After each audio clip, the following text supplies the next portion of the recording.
بریم با هم با این سه تا چیز یه ماسک بهتون یاد بدم که نواحی تیره بدنتون رو راحت روشن بکنید. پس این ویدیو رو لایک کن، ادامه ویدیو رو هم نگاه بکن.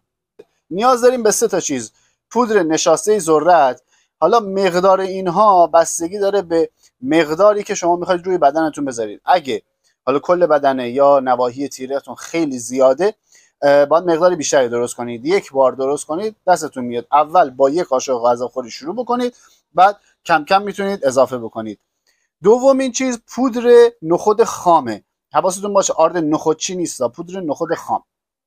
یک مقدار میریزید. و سومی روغن زیتون بکره میریزید که به صورت خمیر در بیاد. بعد کامل اینا رو با هم مخلوط میکنید به صورت یک ماسک بشه. بچه این کاملا طبیعیه، هیچ چیز اضافه دیگه نداره، چیز خاصی هم نیاز نیست که شما استفاده بکنید، کاملا طبیعیه، برای همه پوستا جوابه. به نواحی جنسی میتونید بزنید، به زیر بغل، کشاله ران که جایی که سایدگی داره میتونید ازش استفاده کنید.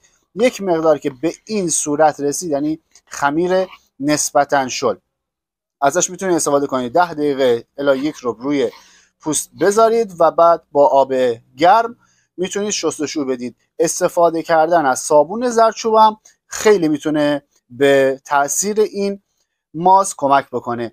این ویدیو رو لایک کن، واسه دوستاتم بفرست، چون این ماسک رو اگه بخواید از هر جا تهیه کنید باید کلی پول بدید. من اینو براتون رایگان یاد دادم، پس از من حمایت کنید.